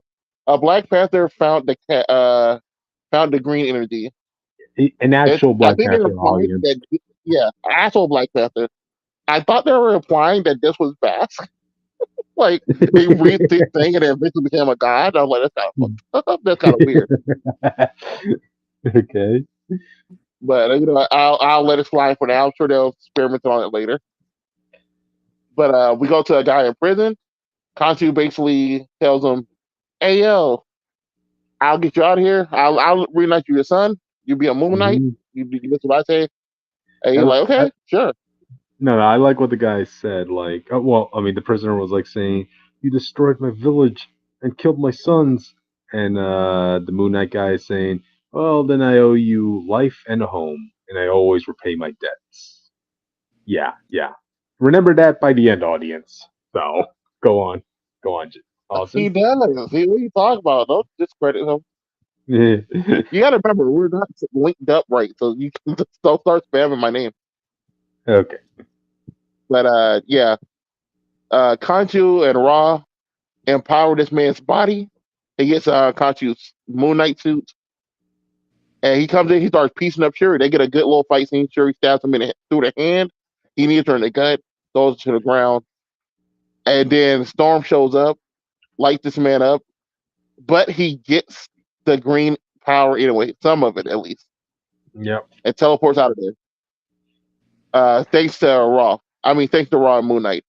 And they grab it from him and say, "Hey yo, you did your job, you served me, your God well. Now go be with your son, the guy just died." Well, hold on. We got a new person to the chat. Reggie Lacey 223. Sonic issue 70 was really good in my opinion. I visibly smiled at my girl search. Listen, we're gonna be talking about that later, but I completely agree. Yeah, you got to keep watching. You got to keep watching. Talk about. Yeah, don't worry. Yeah. But hey, if you like our content right now, before we get there, don't forget to like and subscribe. And, I'll keep talking about this book as it comes out. So. Definitely. Yeah, don't worry. We're basically done. Conchu and them got the energy immediately, and now they're like, oh, now the real work begins. So it wasn't a lot here. They just basically steal the thing that Charles just found, and we don't know what it does yet. Yeah, I mean, it does have a lot of good moments in this issue. I did like that little twist where the guy said, like, "Yeah, I gave you your home, and I gave you I reunited you with your son. So see, I am a man of my word, you know." Austin died. Yeah, I didn't die. I didn't realize he wanted me to respond. It's just a moment. I didn't care. Oh, okay. Yeah, that was good. Even the whole idea of like, there being like another element that did come in along with the amount of vibranium, that we haven't really delved into. So yeah, there's a unique little twist to add to this universe, Yeah, I just don't know what they're gonna do with it. The way they described it, right? Like, when Storm was powering up with her lightning, then flowers started coming up. I think it was like the old lady. Life. Yeah, old lady was like saying like vibranium was material, but this other element is life. So yeah, another layer to explore in this Wakanda, So is that a Black Panther god of death? He might be god of life. There you go. There you go. There you go, audience. But yeah, aside from that, there really isn't much else to delve into the book. Good artwork. Yeah, that's it. We can move on. The next issue should be a more to think, but this issue is just too straightforward, really. Gotcha. All right then. Well, with that, audience, let's move on to the next book. And I got this one, The Superior Spider-Man number 8. Stop! Don't say it like that, man. I gotta talk like I'm superior, witch. That's not being superior. That's more sinister. Sinister. What you're trying to insinuate. Another S word. Yeah, that has two different meanings. Yeah, anyway, so here we are in Superior Spider-Man number 8. And yes, audience, this is the last issue of this run. It was a bittersweet moment, but what can you say? All good things must come to an end. So picking up from where the last issue left off, you have, all of New York is being turned into autos. You're superior. Your neighbor is superior. That janitor is superior. The cafeteria attendants, they're superior. It is an auto empire. Join the superior world, audience. Who wouldn't want to be superior? Come on. Let auto test pilot your life for 1 week and see what happens, audience. But anyway, Peter is left alone to fight against Aunt May, J. Jonah Jameson, and Robbie Thompson. And keep in mind, they're all superior right now, and Jameson has Otto's tentacles. Of course, Peter can't fight back. He's not going to fight these guys, all these people. They're his close family, So they beat him up, tie him up, while Anna Maria is down at Otto's master base under the waters. The only people who haven't been turned to superior yet were Otto's old henchmen who are guarding the base below, right? Unfortunately, the food they just imported in had a bunch of spiders, and yeah, now they all got turned superior too, right? So this is where Spider-Man's getting told the plans by Jameson, because what is a villain if they don't monologue about their evil plans, So they plan on using Spider-Boy's body, his connection to spiders, and the power given to them by Supernova to expand their control to all spiders in the world so that they could possess other people's bodies and that they could be just as smart like Otto, you know? So think about this, audience. If the whole world is of a superior intelligence and you're not, what does that make you? Superior because you didn't conform. Dang. let's see the gradings speak for themselves, all right, and the work performance, you know. But anyway, yeah. After Jameson finishes monologuing, that's when Peter's like, "Well, I got everything I need. You can let go now." As the tentacles release Spider-Man, and they're like, "Impossible! Why are my arms not obeying my commands?" Well, and Peter's like, "Well, that's because me and these guys, we got a special bond."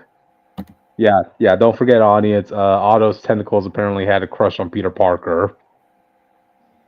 Yeah, Yeah. Like yeah. we've talked about this before, Chris. They This they were infatuated with Peter. That's how Peter was able to survive to beat Otto all these years because the tentacles were subconsciously holding back.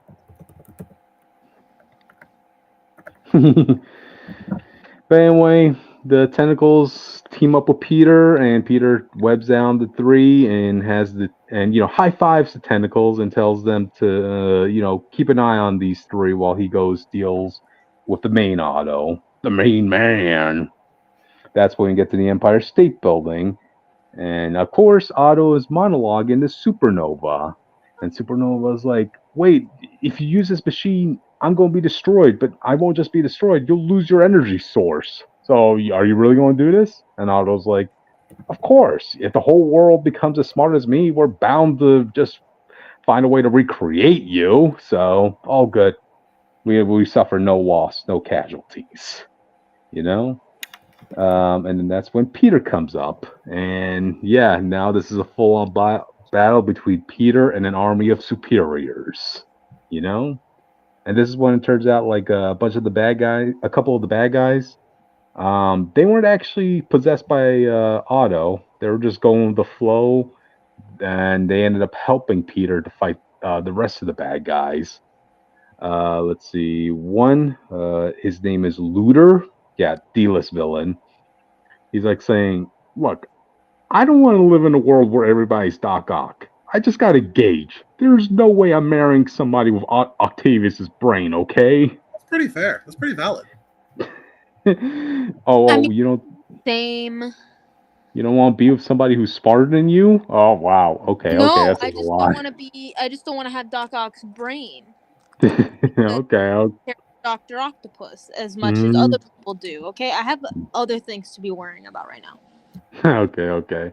And you have like this other obscure villain called 8-Ball, who's a guy who has a magic 8-ball as a head. Yeah, Z-lister. But still, he's helping out. So while they're handling the rest of the bad guys, that leaves Peter to handle the big one, the superior Spider Boy. Yeah. This is the chance to see Bailey Briggs' body getting that butt whooping. So the fight commences between Superior Spider Boy and Spider Man. Spider Boy is like saying, "This frame may be slight, but my intellect guiding it, it shall be the instrument of your demise." And that's when Peter's realizing, Jesus Christ, I have to pull my punches back. I can't really hurt Bailey. And that's when Bailey takes the opportunity to bite Spider-Man in the arm. Keep in mind, he has poison fangs. So yeah, it's better than a Venom Blast sword, audience. Okay. Argue me against that. What was that, Jake? Punch him in the face. You want to punch a little boy in the face, yes. Jake? He's wearing the costume. Kill him. Punch him in the face. All right. Okay. Then you want him to take his costume off, then, Jake? That's okay. Wow. That's okay. Wow. Okay. All right. Needless to say, this poison's really working its way through Spider-Man, and Otto's just going to commence with his plan, right? So all's good, and that's when the rest of the Autos decide to reward Otto Octavius by bringing him a special guest to witness his triumph as a giant spider bot comes up with Anna Maria. And Anna Maria comes out saying, "How perfect! Soon those pathetic dolts shall be as brilliant as us." And that's when Otto snapped. It's like, "Oh no, not you. You never needed to be superior, Anna. You were already perfect." Oh, damn. So that's when Peter gets the opportunity to just go in, use the electricity from the cables he's trying to pull from Supernova, and it just burns out some of the poison in his system. He just goes in to go get the helmet to like transfer his brain waves into the rest of New York. Yeah. So now everybody could be like Peter Parker. Yeah. Hey, it's the best he could come up with at the last moment. But hey, what else? Either one, have to deal with Doc Ock's BS, They have feel to incredible. deal with all the horrible things that happened to Peter Parker. Cool. Well, would you rather be and guilt, and they just don't want to live anymore? That's... Would you rather be superior or amazing, audience? Come on. I never seen people so down on being amazing. Wow. That is what it is. Okay. But anyway, before he could do that, that's when Otto Octavius grabs him by the hand. "You dolt!" And he throws him away. And he's like saying, "All of Manhattan cursed with your puerile thoughts? I can't even conceive of a worser fate. Clearly my brain patterns are required here." Yeah, this is where Otto gives his sacrifice moment. He uses the machine to make everybody release the spiders in their system. He frees everybody, and this is when it turns out that Anna Maria was just joking. She wasn't really possessed by Otto's bugs. She just tricked Otto into doing this, so Otto would kind of make the sacrificial play. So yeah, everybody coughs up the bugs, the spiders in their mouths, and get released. Even Bailey coughs, throws all the spiders out of his mouth, and the spiders just form the letters like saying, "Are you okay, Bailey?" And Bailey's like, "Oh, I'm fine, guys. Thanks for asking. See you around." Hey, he's an uplifting sort of kid, guys. Come on. All right. He didn't take it any personally, all right? They were just being controlled by Otto, okay? Okay, but anyway, like the rest of the bad guys are like, we're gonna have to fight now. And Spider-Man's like, let's just go home, all right? Like, we'll call the night. This is your free pass for tonight. But this is when Supernova gets released. And this point is the point she's been waiting for. Like she could finally have her revenge against the man who imprisoned her, Otto Octavius. And then that's when Otto's saying, "Wait, me? What on earth for? I don't know who you are." "What?" And she's like saying, "What? You trapped me into that cell when you were Spider-Man." "Nonsense, woman. How could anybody imagine me as Spider-Man?" Okay, yeah. This is putting the toy back in the toy chest, audience. Otto completely forgets everything about being Spider-Man, everything about Anna Maria, and yeah, he doesn't know if Spider-Man is Peter Parker, and yeah, toy back in the toy chest. He makes a heroic sacrifice. Go on. Give credit. Yeah, he did it again. Sure. He saved the world from turning into him. Come on, Jake. Come on. Sure. And Supernova's like, you know what? Okay, whatever. I think he suffered enough. So she flies off, doing Lord knows what. And, Anna Maria's having like a talk with Otto. Otto's like saying, "My dear lady, you must excuse me, but I have absolutely no idea who you are." And Anna Maria's taking it okay. She's like, "That's all right. What matters is I have a pretty good idea of who you are now." Aw.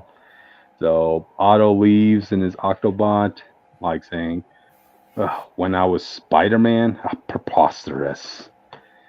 And that's when Bailey comes into Peter, like saying, wait, did you just leave all those Spider Minions and their tanks go?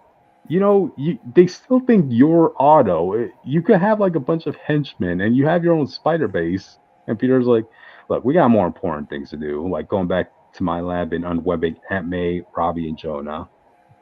So the issue ends with Spider Boy and Spider Man web slinging, with Bailey asking, you know what? If it's all right, can I keep the suit?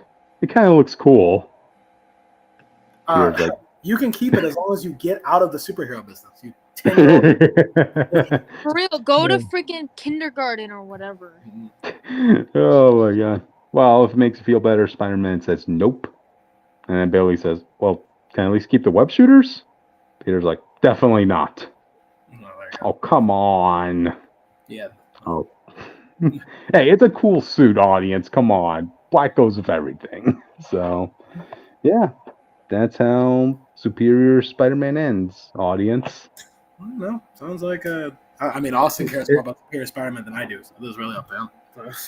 Gotcha. I'll admit, it's just playing back on, Superior Spider-Man's greatest hits. Some themes in here you've kind of seen before, done by Dan Slott, but hey, when you've been writing Spider-Man for as long as he has, you're bound to repeat yourself, Yeah. Cut him some slack. Yeah. And we got Estrella as the new Supernova, who's, I don't know where she's popping up, so, yeah. But, okay. Yeah. That's it. That's my book, audience. All right. We had 2 people ask about this book. If I would have known that was going to be a priority night, I would have put it higher. So, but yeah, without further ado, The Phantom Rider races to action in IDW Sonic the Hedgehog number 70. I really enjoyed this book, surprisingly. Actually, this arc has been kind of interesting to me. There's been a lot of complaints with IDW Sonic in the fandom that it hasn't been as good as the Metal Virus saga, which was like arcs ago and kind of like years ago at this point. But I think this has been very enjoyable for people who have forgotten. This arc basically started, the Phantom Rider arc basically started because the Sonic heroes, Sonic, Tails, and Amy were racing as a team, but then their gear got sabotaged, and so now Eggman, not wanting anybody to humiliate Sonic but himself, has given Sonic a tech suit that he could wear as a disguise to keep everyone distracted while Tails and Amy, they go around and investigate what really happened, basically. And I actually really liked the Phantom Rider persona Sonic puts on, because at the beginning of the arc, they show you that when Sonic is dealing with someone who's like making fun of him on the racetrack, he just ignores him and let his actions speak for himself. And then, he might like do a little taunt here and there. As the Phantom Rider, Sonic does a lot of shit talking. I think it's great. So his racing rival, Jet, his hoverboard racing rival, Jet, is he's trying to throw Sonic off his game, and Sonic is just constantly like backsassing him the whole time. And also showing him up because Eggman souped him up with this gear that's basically designed to cause like mass chaos on the track, essentially. And so, at some point he even puts a little girl in danger, and he feels bad too, because it's like, dang, like if I was myself, I would help her, but I can't help her without revealing my identity. So I have to hope that somebody will save her, basically. And someone does, because this is not the Archie universe, so this kid will not die like that. But it's just things like that. Sonic having to purposely put people in danger kind of puts him a bit outside of his comfort zone, but he does it for the mission, and I appreciated that little reveal as well.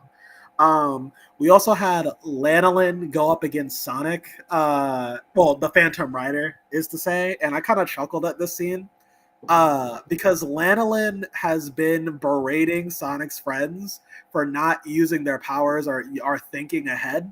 Sonic's on top of this glass, and it's like there's a bunch of racers on the glass, under the glass, and she uses her powers and she slams her powers into the glass, which cracks it and eventually breaks it, which just almost destroys the track and hurts even more people. And I was like, wow, Lanolin, be more responsible with your powers next time. But I don't know. It was like a little bit I appreciate it, and I hope it comes back into her character where she realizes that these powers are like using your powers to help people is harder than you think it is, basically. Right.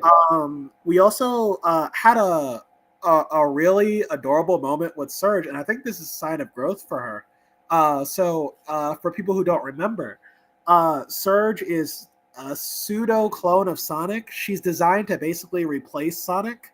And her memories were taken away from her as a result. And so she hates Sonic and everything he stands for, which is like, and Sonic's whole point about like people can be redeemed. She spitefully goes against that. She thinks Sonic is stupid for believing that. And so she's being an undercover agent right now, working within the Resistance to try to tear it apart.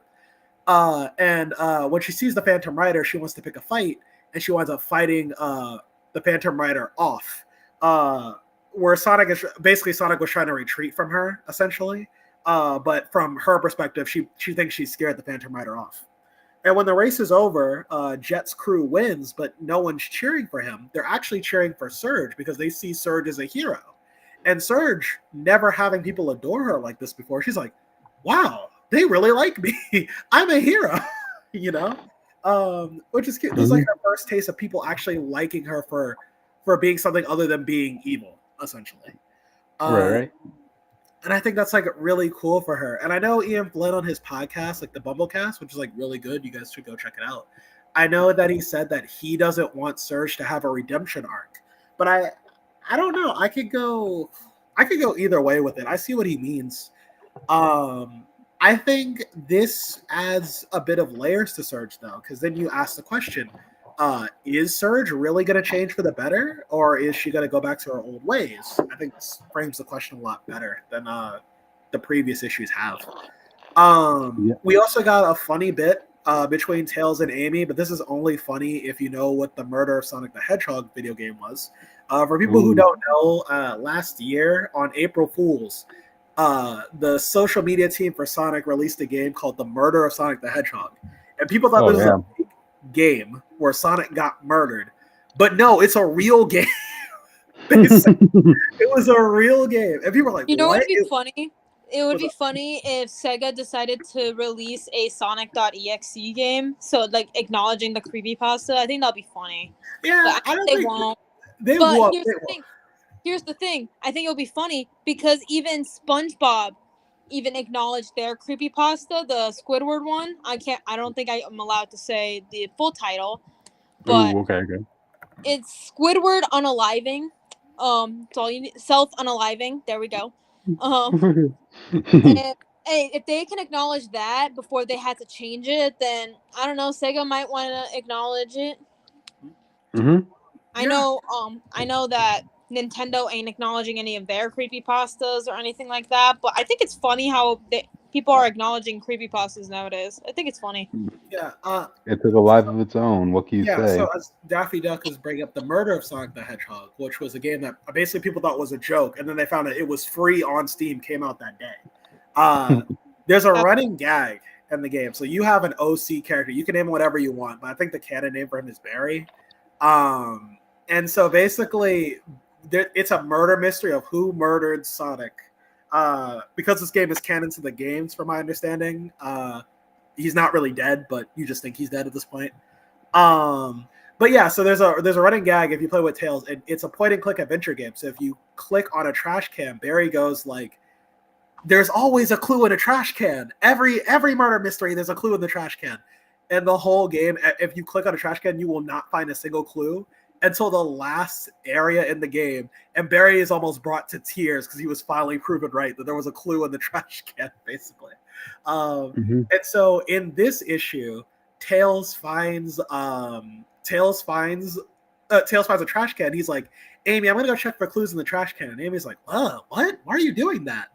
And Tails like, "Because I learned from experience. There's always clues in the trash can." And she's like, "Well, don't come crying to me when you get gum in your hair."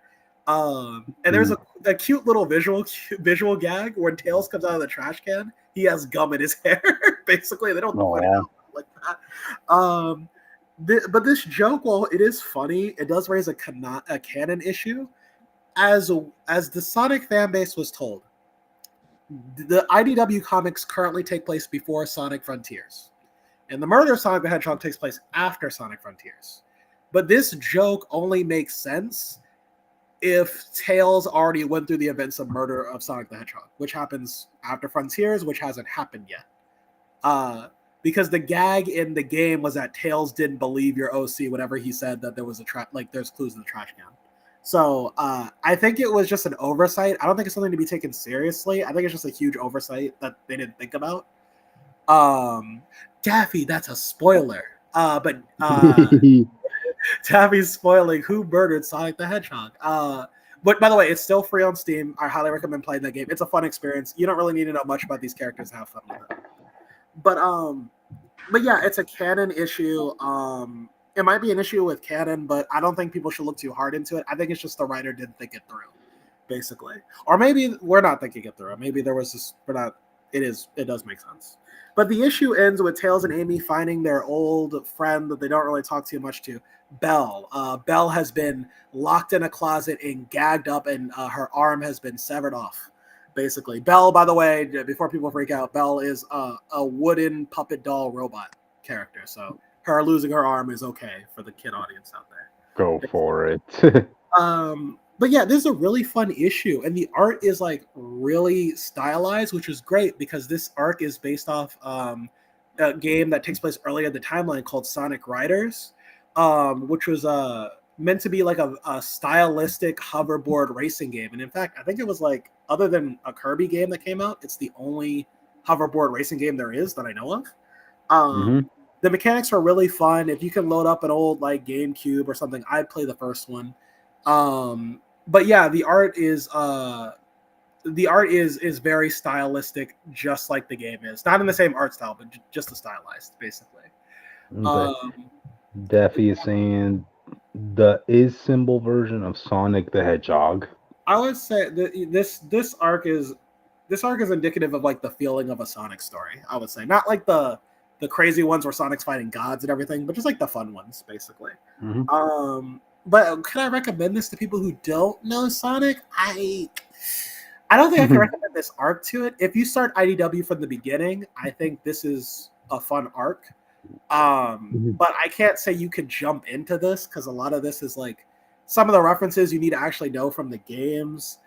The character dynamics you can pretty much get on board for, but you don't kind of really understand the impact of them, I think, is the main issue.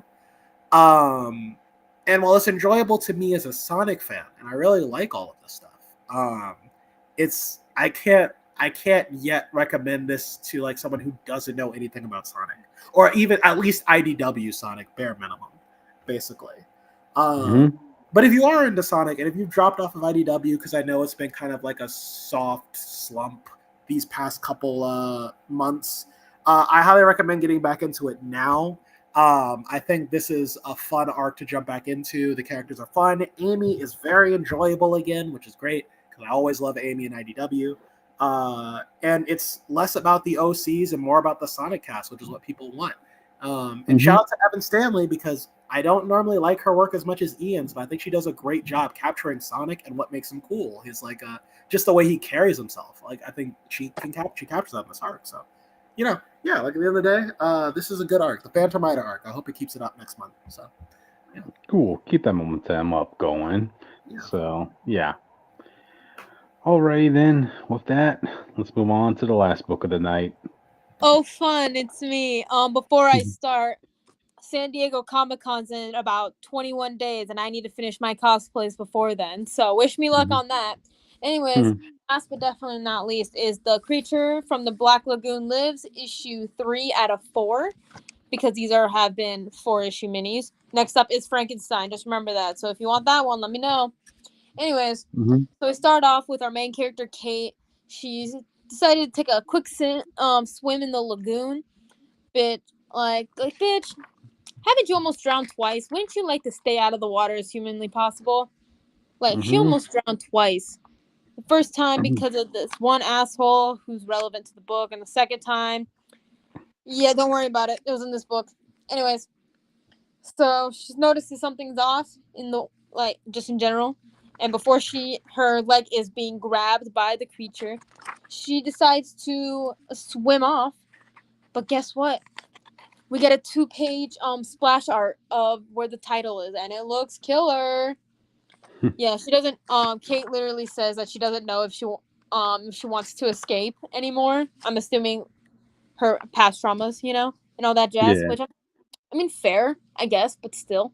Anyways, so after our lovely splash art, um, she's like, you know what? Fuck it. We're gonna get out of this damn lagoon and leave. And before she fully leaves, she notices a little net, and she cuts off a small hole, so that you know that it's relevant. Yeah, Anyways, yeah. so she pulls up to where Dr. Thompson was, who has been helping her with this, and she's like, "Yeah, you're right. The creature's out there." And the doctor's like, "What? Did you see it?"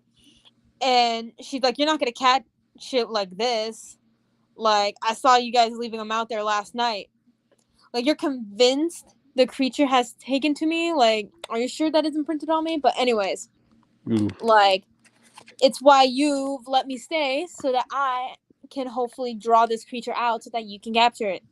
But it's like, she's not gonna take this BS anymore. She's like, I don't care about any of it. I have my own business in the rainforest. Because she has to like get the guy who almost killed her. You know what I'm talking about. Yeah. Anyways, so the other person there, I forget his name for the life of me, but it's okay. He's like, Kate, this obsession with that Marine, and she's like, Marine, my gay ass. She's like, and this is a serial killer that's like, that's prowling in your rainforest, bro. Like, I'm going to kill this guy. Like, I do not care about the repercussions. I'm going to kill this guy, and you will thank me later. Anyways, so the doctor is like, oh yeah, he's heavily armed and working with the narcos. Like, you're basically talking about a suicide mission. Like, where did you see the creature? And she's like, okay, it doesn't fear me, so that's good. I'm certain I can coax it towards, like, out of it, out of the lagoon, so that Mm-hmm. so that you can capture it or whatever. Because I don't care. I want to kill this guy who almost killed me, you know. And she's like, okay, I can't get the creature unless I'm dead. So, we gotta like do our thing, right? And she's like, you've been looking for this creature for decades. Like, this is your one chance to get this. Like, help me, and then I'll definitely help you, like 100%, And the doctor's like, where do you propose to start and when? And she's like, where this motherfucker has been committing the murders, like, duh, the Black Mm-hmm. Lagoon. Oh, that's where the creature lives. Mm-hmm. Anyways, so remember that guy from earlier I was telling you about, the one I can never remember his name? They said it in here, I just blocked out of it, I guess. Right, Anyways, right. so the Kate and this other guy, I think it's like, I'm just gonna call him Christian, whatever. It's fine. I think it's close enough, but it's whatever. Yeah, yeah. Anyway, so they are watching part of the forest being basically burnt up to a crisp, you know? Mm-hmm. So yeah. He's like, there's like enough light. The whole sky looks like it's on fire. Like, that's what Kate says, and the guy's like, just the forest, like loggers, they cut down the trees to sell the timber, and then they burn when foliage is left, which, Dang. is pretty true to life. Yep, yep. Anyway, he's like, I grew up here. I would know what's going on here. He's like, my family, like, there was a local political upset, and they were on the wrong side of it, and we had to hide. It was not pretty. Dang. And he was like, oh yeah, the first time I got malaria, I was like a child, and we had like nothing, we had basically nothing to help cure it. But don't worry, I just laid there, I just let it burned off, and hey, I'm still here. Which Mm-hmm. I don't know if that's how that works. I mean, I can Google it later, but like, pop off, I guess. You basically cured malaria with time, honestly. Slick. Wow. Yeah, and he was like, I felt cleansed. Like, time healed me, and I think it might want to heal you too. I don't know.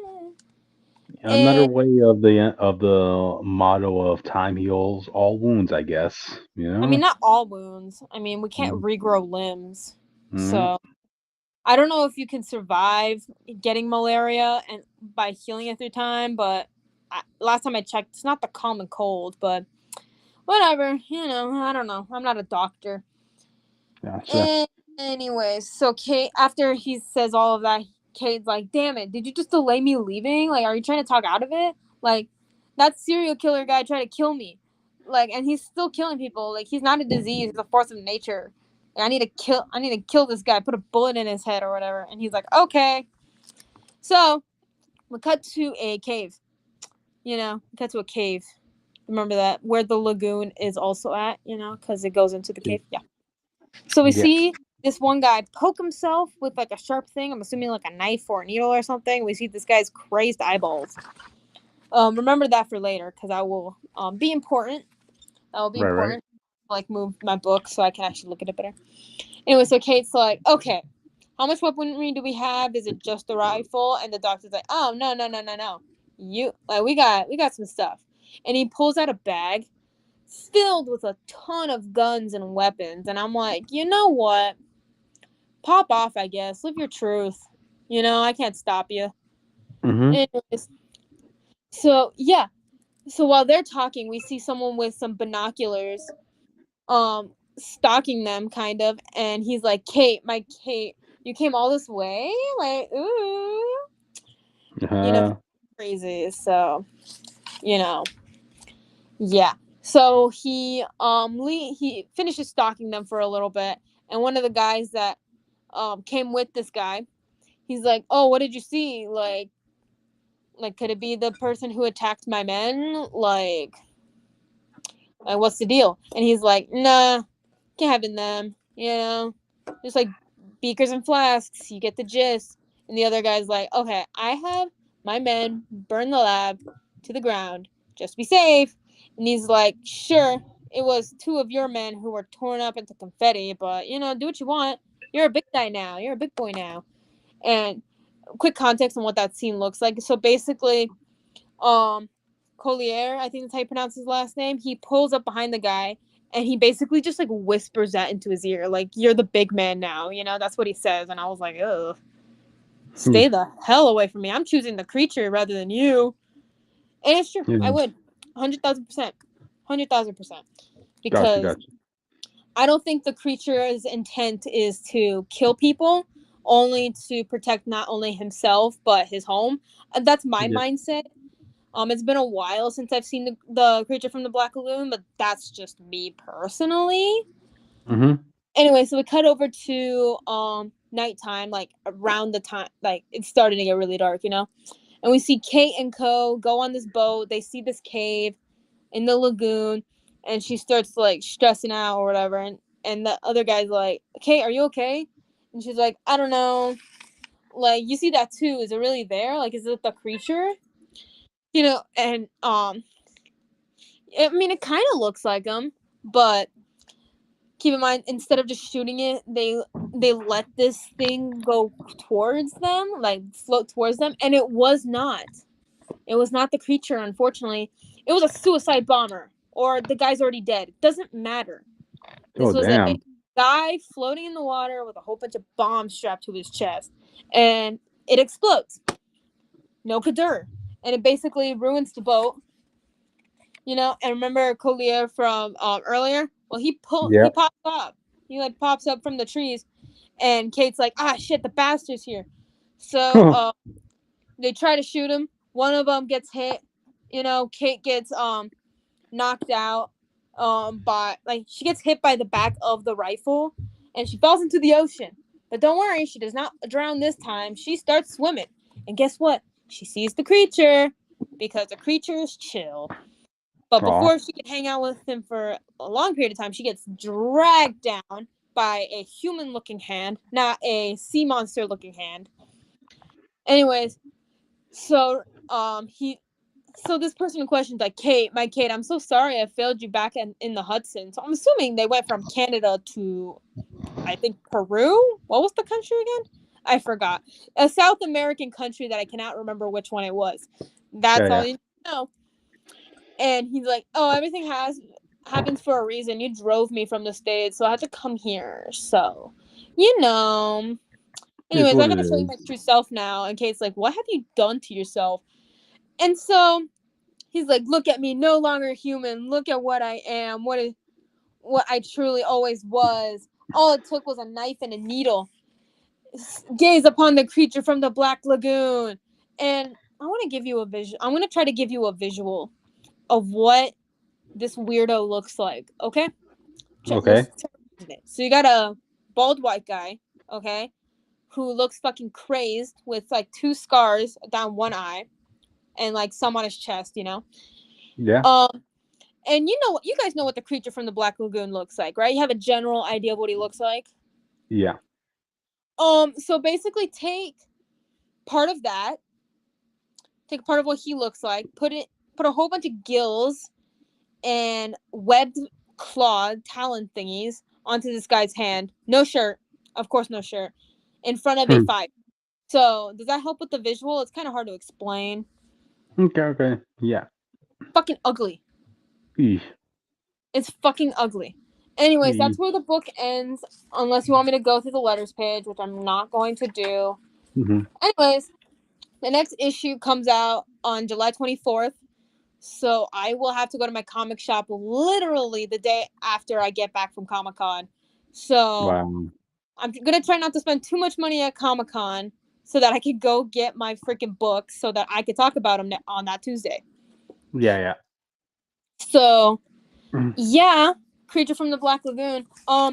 So this is the reason why most people, especially most women, choose the bear. It's because of this weird ass motherfucker.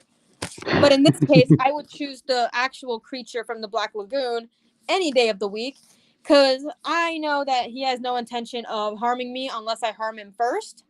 Mm-hmm. The creature's just trying to chill. You know, he's just trying to live Yeah. his best life in the lagoon, you know, just living his dream. But no, all these freaking white people show up and trying to ruin it for everyone. So All the foreigners come in. gentrifying everything like they do everywhere else. Anyways, that's the end of the book. I hope you enjoyed me rambling for like a couple minutes. So yeah, that's it. Finished under 2 Gotcha. hours. Yeah, audience. That's not just it for the book. That's the end for our episode. Yeah. But, you know, Hope you enjoyed it, audience. We had a lot of Hey, new and people. not one time I got booted off. So just remember that. We had some new people too. So, you know, shout out to Daffy Duck if you're still here, and Reggie Lacey 223. Thank you for stopping by. Kara, as usual, as one of our regulars. Thank you for stopping by as always. Hala Tawe. Hopefully we see you again. Yeah, I think that's everybody. But yeah, don't forget to leave a like, and if you haven't already, subscribe, and leave a comment on books. Yeah, put on notifications so that you guys can remember, and also follow us on our Twitter and on my socials too. Yeah, because we usually do 2 days a week. Well, that's our new schedule, but we're trying for that, and then some days we'll do 3. And sometimes we'll do 1, especially the week that I'm leaving for Comic-Con because I won't be there for that Tuesday. Listen, we're a crazy bunch of kids. We'll do whatever. All right, listen. Yeah. Plus, probably that week I probably won't have a lot of books. So yeah. But yeah, right. Also if there's any type of topics you want us to cover, depending on, we'll look at it and we'll see if we as a brand, we'll do it. But yeah, give us any recommendations of books you guys want us to talk about, and topics you want us to talk about for the Mondays. Yeah, but if you're interested, we have a whole playlist of movie reviews as well, where we talk about movies we've seen. I mean, like, we had a lot of movies earlier this year. Yeah, if you like Twisted Wonderland, feel free to go watch the live stream I did with one of my IRL friends talking about the Glorious Masquerade from last year. Hopefully it was named. So yeah, cool. Yeah, it was titled. But yeah, see you guys. See you. Bye.